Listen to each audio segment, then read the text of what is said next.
Good morning everyone. आप लोगों को पिछले क्लास में हमने relation between electric field and potential पढ़ाया था। उसमें हम लोग E equal to minus dV/dx formula को प्रूव किया था, जहां पे E आपका इलेक्ट्रिक फील्ड को इंडिकेट कर रहा था, dV आपका चेंजिंग पोटेंशियल था, dx आपका डिस्प्लेसमेंट था। आज हम लोग लेक्चर 5 देखेंगे, तो आप लोग लिखो लेक्चर 5 और स्टार्ट कर लिखेगा इक्विपोटेंशियल सरफेस। इक्विपोटेंशियल सरफेस ध्यान दीजिएगा इस पे।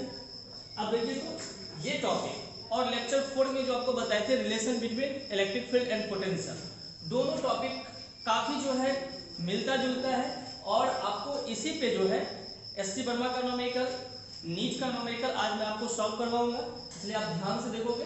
तो इक्विपोटेंशियल सरफेस, इक्विपोटेंशियल सरफेस क्या होती है पहले हम लोग उसको समझ लें। इक्यू, यहाँ इक्यू का कहने का मतलब है इक्वल से, और पोटेंशियल का डेफिनेशन तो आपको हम बता ही चुके हैं। सरफेस क्या है ये भी आप समझ रहे हो। तो इक्विपोटेंशियल सरफेस क्या होगा कि इस सरफेस के किसी भी पॉइंट पर आप बात करोगे तो इलेक्ट्रिक पोटेंशियल की वैल्यू क्या होगी, सेम होगी। तो हम लोग इसको डिफाइन करेंगे कि the surface in which potential at every point is same is known as equipotential surface. तो नोट करो, तो the surface in which potential at every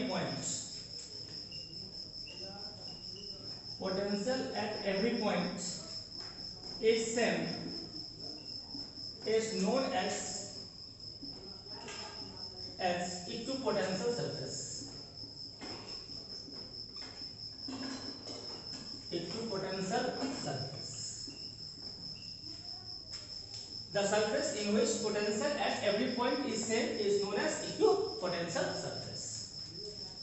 अब एग्जांपल देखिए इसका, एग्जांपल। अब देखिए तो इसके एग्जांपल में हम लोग देखेंगे कि इक्विपोटेंशियल सरफेस कैसे बन रहा है, ठीक है। तो फर्स्ट नंबर में अगर आपको ये कहे कि आपको इक्विपोटेंशियल सरफेस बनानी है, ठीक है, फॉर यूनिफॉर्म इलेक्ट्रिक फील्ड के लिए, तो उसका डायग्राम आप कैसे ड्रॉ करोगे। तो एग्जांपल फर्स्ट में लिखेंगे equipotential surface, equipotential surface for uniform electric field, equipotential surface for uniform electric field. अब देखो तो इसका डायग्राम आप कैसे ड्रॉ करोगे, ध्यान दें। यूनिफॉर्म इलेक्ट्रिक फील्ड के लिए इक्विपोटेंशियल सरफेस का डायग्राम देखिए इस टाइप से होगा।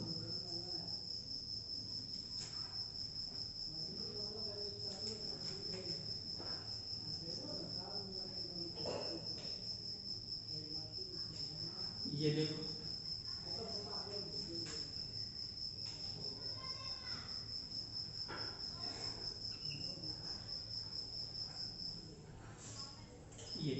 ये आपका हो गया इक्विपोटेंशियल सरफेस। इसके लिए देखो यहां से आप इसको मिला दोगे, फिर आपका ये लाइन हो गया,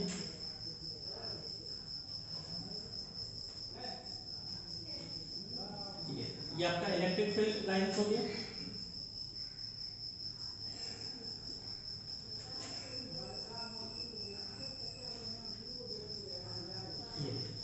ये आपका इक्विपोटेंशियल सरफेस हो गया, ठीक है। तो ये इक्विपोटेंशियल सरफेस हुआ किसके लिए, फॉर यूनिफॉर्म इलेक्ट्रिक फील्ड के लिए। अब मान लीजिए कि ये सरफेस फर्स्ट है, ये सरफेस सेकंड है, ये सरफेस थर्ड है। इसकी पोटेंशियल V1 है, इसकी पोटेंशियल V2 है और इसकी पोटेंशियल V3 है।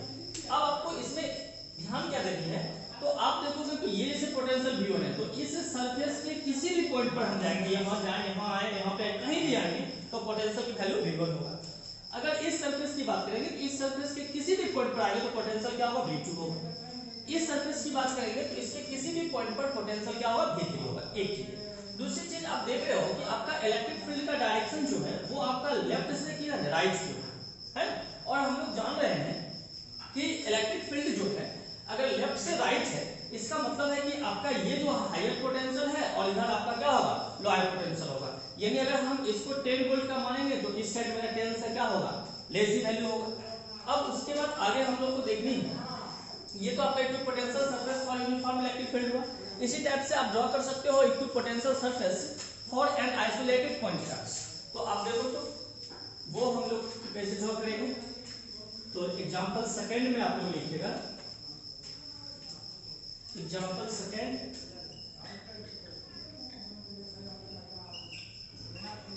Equip potential surface, equipotential surface, equipotential surface due to an isolated point charge, point charge. अब देखो अगर ये आइसोलेटेड पॉइंट चार्ज हो तो उसके कारण आप इक्विप पोटेंशियल सरफेस कैसे ड्रॉ करोगे। तो देखिए मान लीजिए आपका यही क्या है, आइसोलेटेड पॉइंट चार्ज, तो इसके कारण आप इक्विप पोटेंशियल सरफेस ड्रॉ करोगे तो ये देखिए आपका इस टाइप से होगा।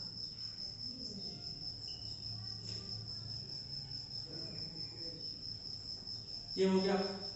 और पॉजिटिव चार्ज है तो इलेक्ट्रिक फील्ड लाइंस जो होगी वो कहां होगी, आउटवर्ड होगी। आप इसको आउटवर्ड दिखा दो।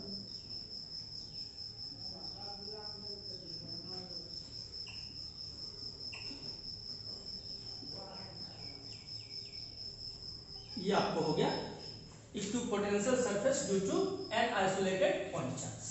अगर आपको ये कहा कि draw the diagram of equipotential surface due to an isolated point charge, तो आप इस टाइप से बना दो, ठीक है ना। आपको पूछ सकता है ये 2 मार्क्स में। उसके बाद देखिए एग्जांपल थर्ड,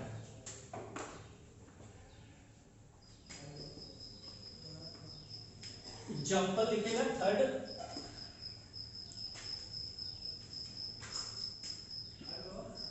एग्जांपल। अब देखिए तो अगर आपको इक्विप पोटेंशियल सरफेस ड्रॉ करना है, ठीक है, फॉर इलेक्ट्रिक डायपोल के, तो इलेक्ट्रिक डायपोल है तो एक चार्ज पॉजिटिव होगा और एक चार्ज नेगेटिव होगा। तो हम लोग यहां पर लिखेंगे equip potential surface, equipotential surface for electric dipole, electric dipole. अब देखिए तो अब आपको इक्विप पोटेंशियल सरफेस ड्रॉ करनी है, किसके कारण ड्रॉ करनी है, इलेक्ट्रिक डायपोल के कारण। तो देखिए इसको हम लोग कैसे बनाएंगे, ध्यान दीजिएगा इस पे।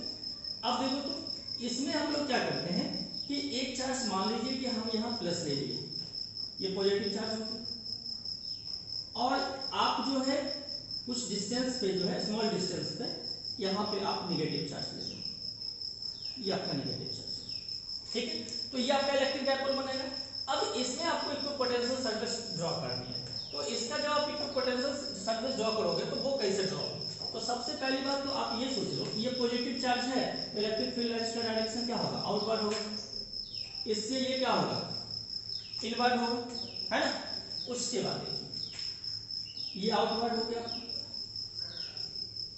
ये देखिए तो आउटवर्ड हो गया, ये आउटवर्ड हो गया। इसका ड्रॉ करोगे तो ये आपका क्या होगा, इनवर्ड होगा, ये देखो इनवर्ड हो गया, ये आपका इनवर्ड हो गया।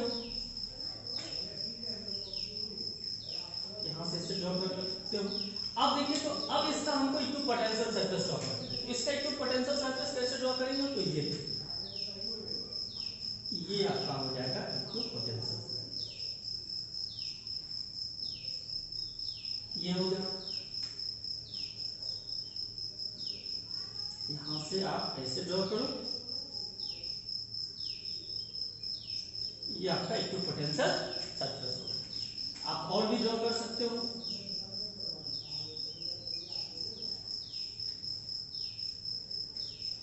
ठीक है, इसमें भी हम लोग ड्रॉ कर सकते हैं। आप ऐसे भी यहां से ड्रॉ कर सकते हो, ये आपका इधर चला जाएगा, आप ऐसे भी ड्रॉ कर सकते हो, ठीक है। ये आपका इक्विप पोटेंशियल सरफेस और इलेक्ट्रिक डायपोल के लिए। अब इसमें एक चीज और थोड़ा सा समझिए, यहाँ आप देखे होंगे कि हमने इस इक्विप पोटेंशियल सरफेस को वेरी क्लोजर किया है, और यहाँ देखे होंगे आप फार अवे, जस्ट लाइक यहाँ भी देखे होंगे कि इक्विप पोटेंशियल सरफेस क्या है, वेरी क्लोजर है, और यहाँ क्या है, फार अवे। ऐसा हम क्यों किए, आप ऐसा जूम करो कि अगर मुझे इस पॉइंट पर इलेक्ट्रिक फील्ड निकालनी होगी। तो इस पॉइंट पर अगर आप इलेक्ट्रिक फील्ड निकालोगे तो इस पॉजिटिव चार्ज के इलेक्ट्रिक फील्ड का डायरेक्शन क्या होगा, आउटवर्ड यानी इस साइड राइट साइड, और नेगेटिव चार्ज के कारण भी क्या होगा, इनवर्ट होगा, तो ये भी राइट साइड है। यानी इस दोनों चार्ज के कारण इस पॉइंट पर इलेक्ट्रिक फील्ड जो होगा वो सेम डायरेक्शन में होगा। तो सेम डायरेक्शन में होने के कारण उसकी मैग्नीट्यूड क्या होगी, इंक्रीज कर जाएगी। इसीलिए मैंने यहाँ पर जो है इक्विपोटेंशियल सरफेस को क्या किया, वेरी क्लोजर किया है, क्योंकि जहां पर इलेक्ट्रिक फील्ड स्ट्रांग होगा वहां इक्विपोटेंशियल सरफेस जो होगा वो क्लोजर होगा। अब इस पॉइंट की बात करते हैं। तो इस पॉइंट पर अगर आ जाओ तो यहाँ पे अगर मान लो हमको इलेक्ट्रिक फील्ड निकालनी है तो पॉजिटिव चार्ज के कारण क्या होगा, आउटवर्ड, ये लेफ्ट साइड जाएगा, इसके कारण निकालेंगे तो नेगेटिव चार्ज का क्या होगा, इनवर्ट, तो ये राइट साइड आएगा। यानी यहाँ पर इलेक्ट्रिक फील्ड जो होगा वो सब्ट्रैक्ट होगा, यानी उसकी मैग्नीट्यूड जो होगी वो डिक्रीज करेगी। तो जब मैग्नीट्यूड उसकी डिक्रीज करेगी यानी इलेक्ट्रिक फील्ड वहां पर क्या होगा, वीक होगा। जब इलेक्ट्रिक फील्ड वीक होगा तो उस केस में इक्विपोटेंशियल सरफेस जो होगा उसके बीच का जो सेपरेशन होगा वो आपको ज्यादा होगा। इसीलिए हमने यहाँ पे क्या किया है, थोड़ा सा सेपरेट करके माइंड किया है। तो ये आपका कंसेप्ट क्लियर हो गया। जस्ट लाइक आप इस साइड भी वही चीजें करोगे। तो ये आपका था equipotential surface of electric dipole. तो एक बार फिर से हम लोग रिवीजन कर लें। इक्विपोटेंशियल सरफेस क्या होती है, इक्विपोटेंशियल सरफेस क्या है, एक ऐसा सरफेस है जिसके हर एक पॉइंट पर पोटेंशियल की वैल्यू क्या होगी, सेम होगी, उसको हम लोग क्या बोलेंगे, इक्विपोटेंशियल सरफेस बोलेंगे। इक्विपोटेंशियल सरफेस हमने ड्रॉ किया है किसके कारण, इक्विपोटेंशियल सरफेस हम एक यूनिफॉर्म इलेक्ट्रिक फील्ड के कारण ड्रॉ किया है, वो आपने देख लिया था। एग्जांपल सेकंड में आपने equipotential surface and isolated point charge के कारण ड्रॉ किया, वो हमने देख लिया। अब तीसरा पॉइंट हमने देखा था equipotential surface for electric dipole, जो आपको बोर्ड पर भी बना हुआ है, ठीक है ना। तो आप जो है इस टाइप से बनाओगे। अगर आपको कहेगा कि draw the diagram of equipotential surface for electric dipole, तो आप इसी टाइप से इसको क्या करोगे, ड्रॉ करोगे, ठीक है। उसके बाद देखिए अब हम लोग आगे पढ़ेंगे प्रॉपर्टीज ऑफ इक्विपोटेंशियल सरफेस। तो आप लोग स्टार लगाओ और स्टार लगा के लिखो। ध्यान दीजिएगा इसके प्रॉपर्टी पे, तो इसकी प्रॉपर्टी आपको जो है नीट का प्रॉब्लम, एस्टर्नल का प्रॉब्लम डील करने में काफी हेल्प करेगा। तो आप स्टार लगा लीजिए properties of equipotential surface, properties of equipotential surface. अब फर्स्ट नंबर, अब देखो इसकी फर्स्ट प्रॉपर्टी करती है कि इक्विपोटेंशियल सरफेस के वन पॉइंट से अनदर पॉइंट तक किसी टेस्ट चार्ज को आप ले जाते हो तो वर्क डन आपको जीरो हो जाएगा। अब कैसे होगा इस पर देखेंगे। तो पहले फर्स्ट पॉइंट लिखो, देखो no work is done, no work is done in moving a test charge from one point to another point, from one point to another point on equipotential surface, on equipotential surface। अब ध्यान सुनिए, कहता है no work is done in moving a test charge from one point to another point on equipotential surface. यानी equipotential surface के एक point से दूसरे पॉइंट तक किसी टेस्ट चार्ज को आप ले जाते हो या मूव करवाते हो तो आपको कोई वर्क डन करना नहीं पड़ेगा। अब कैसे नहीं होगा वो समझ लीजिए। तो इससे पहले आपको हम बताए थे, याद कीजिए इलेक्ट्रिक पोटेंशियल में मैंने बताया था कि अगर आप WAB लिखते हो इसका मतलब क्या हुआ, WAB का मतलब हुआ कि work done from point A to B, और WAB इक्वल टू मैंने बताया था आपको Q into VAB का मतलब हुआ potential difference between point A and B। अब देखो तो इसको हम लोग क्या लिखते हैं, WAB को ऐसा रहने दीजिए, ये Q हो गया। अब VAB को क्या बोलते हैं, VAB को हम बोलते हैं potential difference between points A and B, यानी आप उसको लिखोगे VB माइनस VA। अब ये देखिए तो आपका WAB आ गया, ये आपका Q हो गया, VB और VA। अब बताओ ये A और B जो पॉइंट है वो कहां पे है, इक्विपोटेंशियल सरफेस पे है। तो इक्विपोटेंशियल सरफेस के इस पॉइंट पर पोटेंशियल की वैल्यू सेम होती है, तो क्या आप इस VB को VA लिख सकते हो। तो VB माइनस क्या होगा, B ब्रैकेट में लिख देता हूं, VA इक्वल टू VB होगा। क्यों होगा ऐसा, क्योंकि आपका ये दोनों पॉइंट कहां है, इक्विपोटेंशियल सरफेस पे है। अब देखो तो अब आप इसको सॉल्व करो तो WAB is equal to Q into 0, so WAB equal to क्या आ गया, 0 आ गया। यानी आपको ये इंडिकेट हो रहा है इक्विपोटेंशियल सरफेस के वन पॉइंट से अनदर पॉइंट तक किसी ट्रेस चार्ज को ले जाएंगे तो वर्क डन मेरा क्या होगा, 0 होगा। ये आपका था प्रॉपर्टीज नंबर फर्स्ट। नोट करना है, नोट कर लीजिए।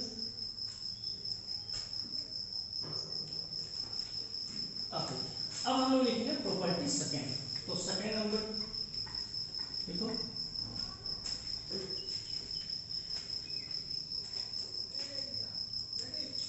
सेकेंड लिखिएगा।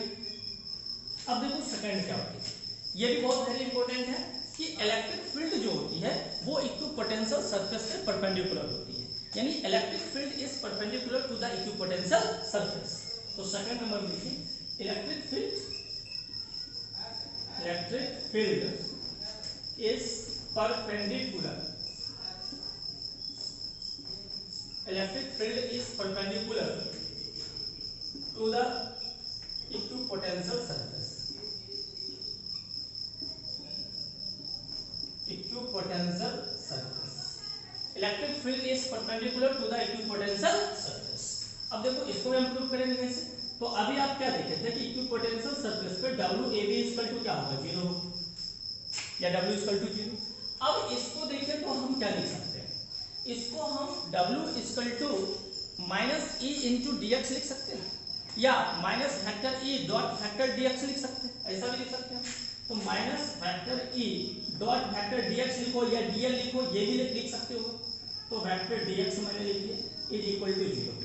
तो क्या आप इसको जो है minus E dx cos theta लिखोगे, तो आपको यहां से ये क्या मिल गया, cos theta is equal to 0 upon minus E into DX। तो cos theta is equal to क्या है आपको 0, cos थीटा में 0 वैल्यू कितना होता है 90 का, आप इसको cos 90 लिखोगे। तो फाइनली आपको थीटा इक्वल टू क्या है 90 डिग्री है। ये आपको इंडिकेट कर रहा है कि वेक्टर E जो है वो परपेंडिकुलर है वेक्टर DX पे, ऐसा बोल सकते हो। या आप कहीं कहीं बुक पे देखोगे तो ऐसा लिखा होगा vector E perpendicular to vector DL। तो दोनों सेम ही है, DX हो या DL हो, ये हुआ आपका small element of equipotential surface. तो ये आपका था properties number second, electric field is perpendicular to the equipotential surface. इसको ध्यान रखोगे, नीट में क्वेश्चन पूछा गया है, आपको इसी बेस पे क्वेश्चन है।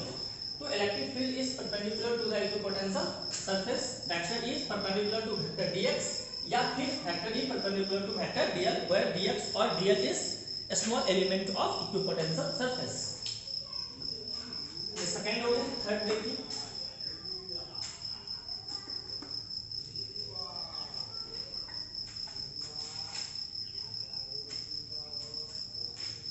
थर्ड लिखिएगा।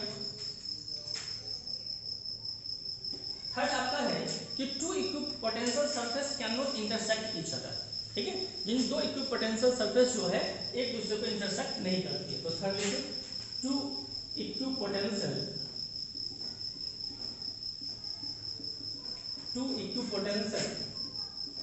सरफेस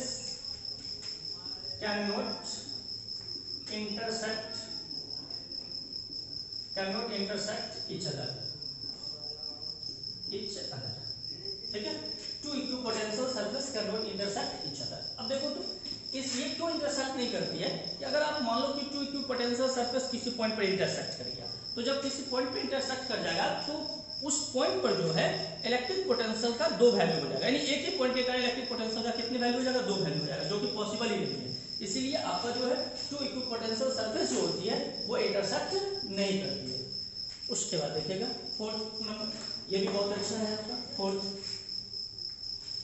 फोर्थ देखिएगा प्रॉपर्टी।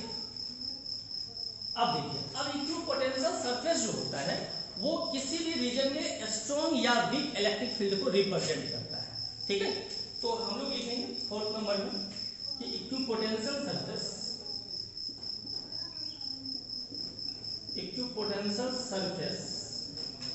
indicates region,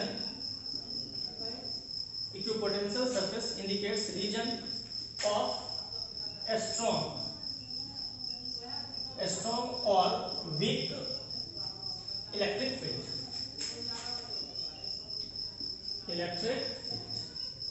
फिर समझो, equipotential surface indicates region of a strong or weak electric field, इसका मीनिंग क्या हुआ, इक्विपोटेंशियल सरफेस जो इंडिकेट करता है कि कोई रीजन जो है वो स्ट्रॉन्ग, उस रीजन में स्ट्रॉन्ग इलेक्ट्रिक फील्ड है या वीक इलेक्ट्रिक फील्ड है। ये कैसे करता है, तो ये देखो आप जो है क्या पढ़े थे, E equal to minus dV/dx पढ़े थे, ध्यान दीजिएगा। E equal to minus dV/dx में मैंने आपको बताया था कि इलेक्ट्रिक फील्ड का जो डायरेक्शन होगा वो डिक्रीजिंग पोटेंशियल के अलोंग होगा, क्योंकि ये माइनस वही पता है। कैसे समझिए, इलेक्ट्रिक फील्ड का डायरेक्शन जो होगा वो जिस डायरेक्शन में आपकी पोटेंशियल डिक्रीज कर रहा है उसके अलोंग होगा, या जिस डायरेक्शन में आपकी पोटेंशियल इंक्रीज कर रहा है उसके अपोजिट होगा। ये माइनस आपको वही बताता है, E equal to minus dV/dx। फिर मैं रिपीट कर रहा हूँ, ध्यान दीजिए। इलेक्ट्रिक फील्ड का डायरेक्शन डिक्रीजिंग पोटेंशियल डायरेक्शन के अलोंग होगा या इंक्रीजिंग पोटेंशियल के अपोजिट होगा। ये नेगेटिव साइड यही बता रहा है। अब देखो तो इसको आप ऐसा कर सकते हो कि E डायरेक्टली प्रोपोर्शनल 1/dx, ऐसा बोल सकते हो। तो dx क्या है, सेपरेशन है, यहाँ पे dx क्या है, सेपरेशन है। तो आपको बताओ कि अगर dx का वैल्यू इंक्रीज करेगा तो इलेक्ट्रिक फील्ड डिक्रीज करेगा। इसका मीनिंग हुआ कि दो इक्विपोटेंशियल सरफेस के बीच का डिस्टेंस अगर ज्यादा है तो वहां पर आपका इलेक्ट्रिक फील्ड जो होगा वो वीक होगा, और अगर दो इक्विपोटेंशियल सरफेस क्या जो है वेरी क्लोजर है या उसके बीच का सेपरेशन बहुत कम है तो dx का वैल्यू कमेगा तो E का वैल्यू क्या होगा, इंक्रीज करेगा। यानी उस केस में आपका जो है वह रीजन स्ट्रॉन्ग इलेक्ट्रिक फील्ड वाला होगा, ठीक है। तो E डायरेक्टली प्रोपोर्शनल हमने उसको क्या किया, 1/dx किया। अब इस प्रॉपर्टी को आप लोग ध्यान रखोगे, और ये प्रॉपर्टी से आपको जो है एससी वर्मा का क्वेश्चन मैं अभी डील कर देता हूँ, फिर आपको दिखाऊंगा कि उसी के कॉन्सेप्ट पे आपको नीट में क्वेश्चन जो पूछा गया है कितना इजी क्वेश्चन है। तो आप लोग बुक निकाल लीजिए एससी वर्मा का,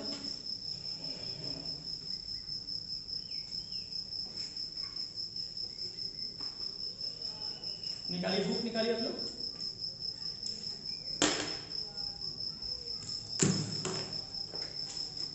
निकाल लीजिए बुक, पेज नंबर निकालिए 129, पेज नंबर 123 निकालिएगा, पेज नंबर 123। अब 123 में क्वेश्चन नंबर 62 देखिए, निकालिए पेज नंबर 123 क्वेश्चन नंबर 62।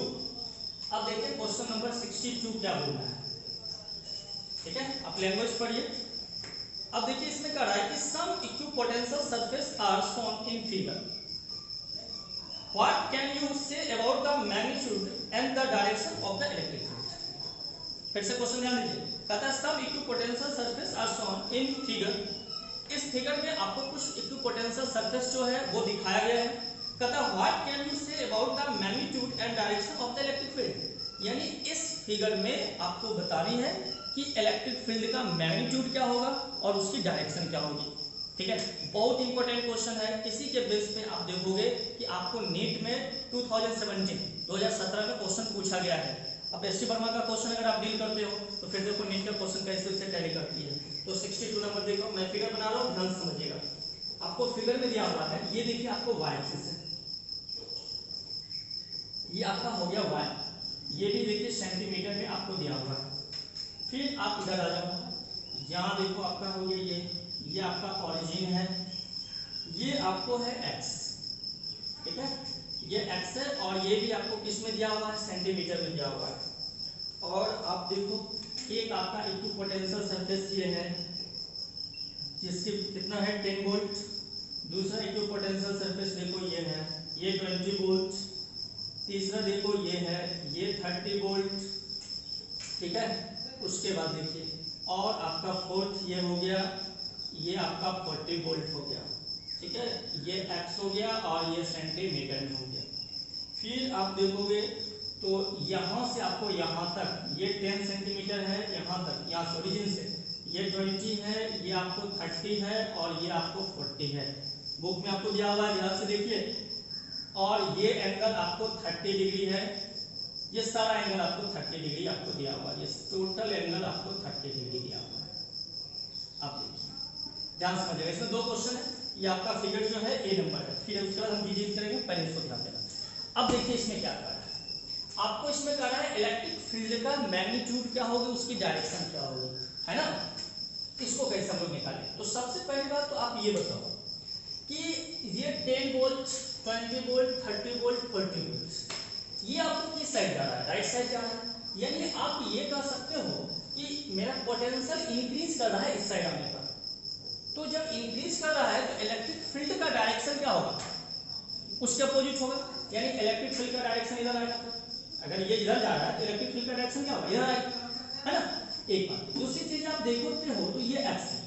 आप देखो यहाँ से यहाँ तक 10 है, यहाँ से यहाँ तक 20 है, तो यहाँ से यहाँ तक आपका कितना होगा 10 dx कितना हो जाएगा, ये आपका जो है ये थोड़ा यहाँ से यहाँ तक कितना होगा 10 dx को बाद में निकालेंगे, वो परपेंडिकुलर डिस्टेंस होती है।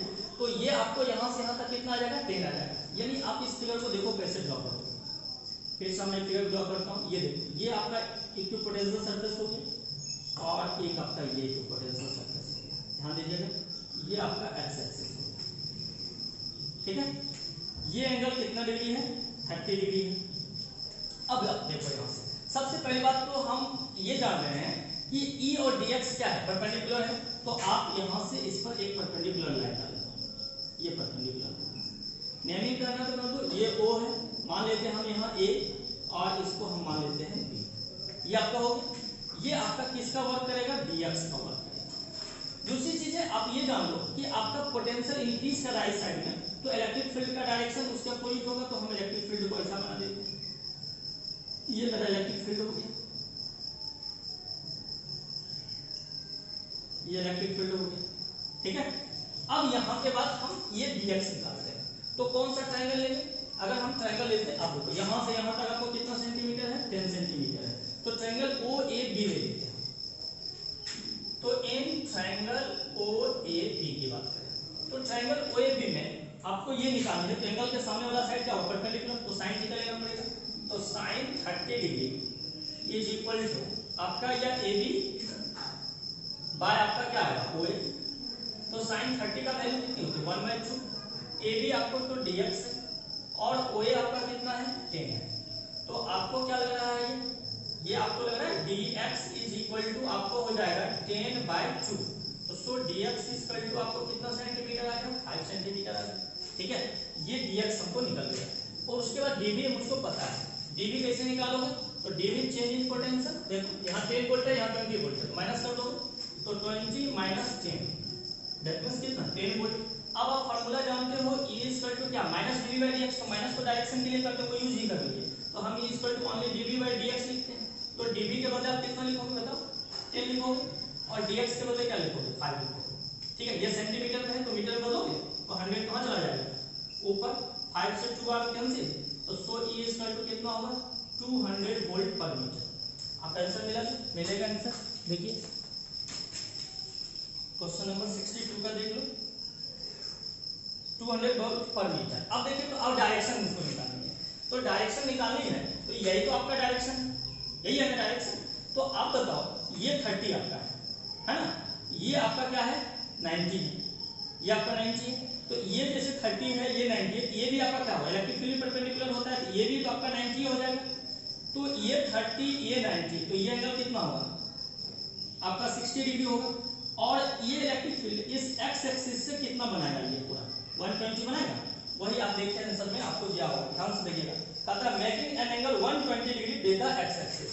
तो ये जो इलेक्ट्रिक फील्ड है वो x एक्सिस के साथ कितना का एंगल बनाएगा 120। तो यहां पर आप लिख दोगे making an angle 120 degree with x axis, with x axis, ठीक है। Write down.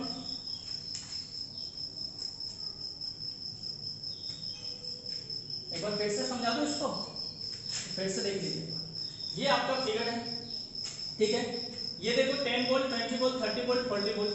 तो आपका पोटेंशियल जो है इंक्रीज कर रहा है इधर, तो इलेक्ट्रिक फील्ड क्या होगा उसके अपोजिट में होगा। तो देखो उसके अपोजिट में बनाया, यहाँ से यहाँ तक आपका 10 सेंटीमीटर है और यहाँ से यहाँ तक 20 सेंटीमीटर। ये पूरा कितना हो जाएगा 10 आएगा। ये 30 था, ये 30 था, ये सरफेस और ये इक्विपोटेंशियल सरफेस वो हमने बनाया। अब उसके बीच हमको क्या करना है परपेंडिकुलर डिस्टेंस निकालनी। तो हम यहाँ से इस पर क्या किए परपेंडिकुलर डाल दिए। तो dx का हमने वैल्यू निकाला यहाँ से, और जब dx हम निकाल लिए तो इलेक्ट्रिक फील्ड जो इक्विपोटेंशियल सरफेस पे परपेंडिकुलर होती है, तो हमने ये परपेंडिकुलर लाइन ड्रॉ किया है।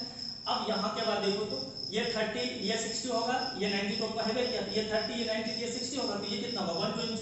यानी इलेक्ट्रिक फील्ड जो है x एक्सिस से कितना बना रहा है 120 बना रहा है। नोट कर लीजिए। अब देखिए इसी का आपका 62 का ही ये नंबर था, बी देखिए आप,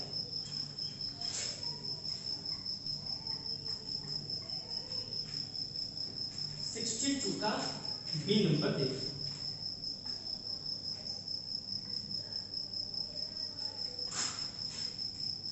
62 का बी बुक निकाले हुए हैं ना आप लोग?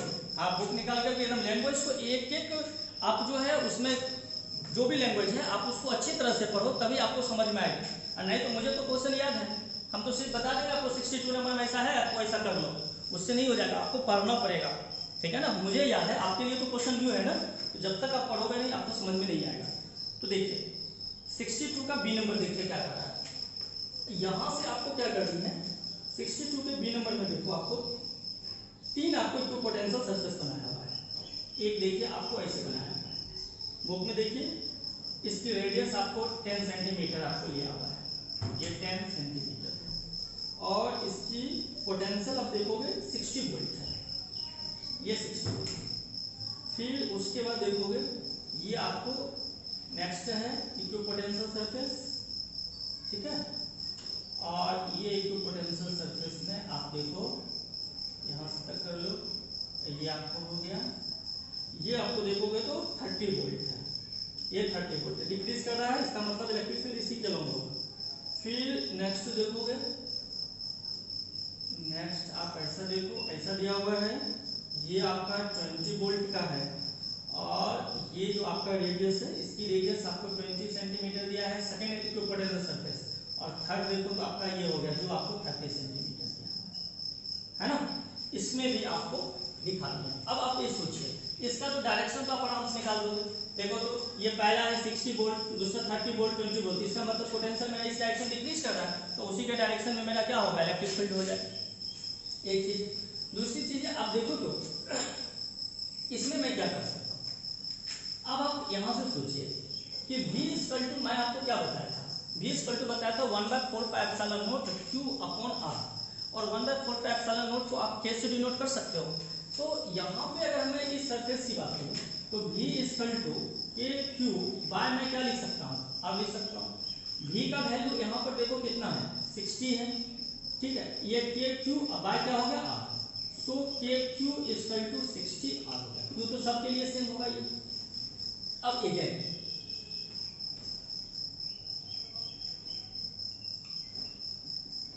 अब नेक्स्ट देखो, अब E इक्वल टू हम लोग क्या लेंगे, हमको E निकालनी है, तो E इक्वल टू हम बताया था आपको 1/4πε0 Q/r²। तो फिर आप 1/4πε0 के बदले क्या लिखोगे, K लिखोगे, तो KQ बाय क्या हो गया R²। अब देखो E इक्वल टू इसको हम KQ/r इंटू 1/r लिख सकते हैं, तो सो E इक्वल टू क्या होगा, इस KQ के बदले, ठीक है ना, आप कितना पुट कर सकते हो, तो KQ/r के बदले डायरेक्ट आप ये 60 पुट कर दो, ये भी अच्छा रहेगा, ये आप नहीं भी लिख सकते हो, यहीं पे आप छोड़ दो, ठीक है। KQ/r को हम क्या लिखते हैं 60, बाय क्या हो जाएगा r, तो E इक्वल टू आपका क्या आया 60/r आ गया, ठीक है। अब इसकी डायरेक्शन की बात कर लीजिए, तो इसकी डायरेक्शन क्या हो जाएगी, तो इसकी डायरेक्शन में आप लिख सकते हो, ठीक है, in the direction of decreasing electric potential, ये लिख सकते हो, ठीक है। देखिए तो कितना दिया 62 का नंबर, हाँ, radially outward decreasing the distance, decreasing with the distance है रेडियली आउटवर्ड, तो रेडियली आउटवर्ड क्यों होगा वो भी आप देख लीजिए। सबसे पहली बात तो ये बताओ, ये देखो 60 वोल्ट, 30 वोल्ट, 20 वोल्ट, ये सब कहाँ हो रहा है, डिक्रीज कर रहा है, और डिक्रीज कर रहा है तो हम इस पॉइंट से कहाँ जा रहे हैं, फार आगे जा रहे हैं, आउटवर्ड ना जा रहे हैं, इसीलिए लिखा है रेडियली आउटवर्ड।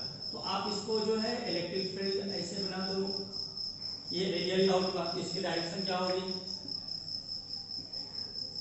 रेडियली आउटवर्ड, फिर से समझिए रेडियली आउटवर्ड को लिखा है क्योंकि हम क्या जान रहे हैं इलेक्ट्रिक फील्ड का डायरेक्शन जो होता है, जिस डायरेक्शन में आपकी पोटेंशियल डिक्रीज करती है उसी डायरेक्शन में चलेंगे। तो देखो तो ये आउटवर्ड में डिक्रीज कर रखते हैं, ये सॉरी 60 वोल्ट, 30 वोल्ट, 20 वोल्ट इस हिसाब से चल रहा है ना ये, तो आपका रेडियली क्या हो गया आउटवर्ड हो गया। यहाँ तक भी आप छोड़ सकते हो, या आपको मान लीजिए उसको लिखा डिक्रीजिंग विद डिस्टेंस h, तो उस हिसाब से भी कोई दिक्कत नहीं है, छोड़ रेडियली आउटवर्ड। ये आपका था SC 11 का problem, page number 123, question number 62। Last का क्वेश्चन देखो मैं बता रहा हूँ, क्या शुरू का नहीं बता रहा हूँ, लास्ट का बता रहा हूँ। टोटल क्वेश्चन 75 में आपको 62 नंबर था। देख लीजिए कितना इजी है। सिर्फ आप थ्योरी पर ध्यान दो। अगर आपके पास थ्योरी है तो आप आराम से प्रॉब्लम बना दोगे। एससी वर्मा का प्रॉब्लम हो, कोई भी प्रॉब्लम हो आप बना सकते हो। अब ये मान लो कि मैंने आपको क्लास में, तो अब आप लोगों को जो है एससी वर्मा का क्वेश्चन अब आप डील किए। अब देखिए आपको इसी कॉन्सेप्ट पे आपको नीट जो है 2017 का क्वेश्चन हम आपको डील करवा रहे हैं। तो देखिए इस क्वेश्चन में क्या करा है, कहता है कि the diagram below show region of equipotentials, यानी ये सारा जो डायग्राम है आपका ए बी सी और डी, चार जो डायग्राम है ये सब डायग्राम आपका क्या है, इक्विपोटेंशियल सरफेस है। अब इसमें आपको देखिए क्या कर रहा है, इसमें आपको जो है कर रहा है, ध्यान दीजिएगा, इसमें आपको पूछा क्या जा रहा है, इसमें आपसे पूछा जा रहा है, एक मिनट रुक जाइएगा, ध्यान दीजिए, इसमें आपको पूछा जा रहा है कि एक positive charge is moved from A to B in each diagram. Each diagram में आपका पॉजिटिव चार्ज जो है वो ए से बी मूव कर रहा है, ठीक है। तब देखिए आपको, ये तो मैंने क्वेश्चन लिखा है, इसमें ऑप्शन चारों दिया है, उस पर भी ध्यान दीजिएगा, वो मैं आपको नहीं लिख रहा हूँ, ठीक है। आप बुक निकालोगे, नीट 2017 का है, क्वेश्चन बैंक इन्हीं के पास होगा, तो क्वेश्चन बैंक निकाल करके आप इस क्वेश्चन को देख लोगे। मैं फिर फिगर बना दिया हूँ, ऑप्शन मैं बोल देता हूँ, आप लोग ध्यान दे दोगे। तो ए नंबर में ऑप्शन का रहा maximum work is required to move Q in figure A, sorry in figure C दिया है। तो कह रहा है कि आपको फिगर सी में जो है जब चार्ज को ए से बी तक मूव कराएंगे तो क्या मैक्सिमम वर्क डन करना पड़ेगा, ये कह रहा है, ऑप्शन ए नंबर में कह रहा है। बी में कह रहा है इन all four cases the work done is the same, क्या इस चारों केस में वर्क डन सेम होगा, ये बी का ऑप्शन है। उसके बाद आपको कह रहा है सी में minimum work is required to move Q in figure A, कह रहा है ए नंबर फिगर में जो है चार्ज को जब ए से बी तक ले जाएंगे तो क्या हमको मिनिमम वर्क डन करना पड़ेगा।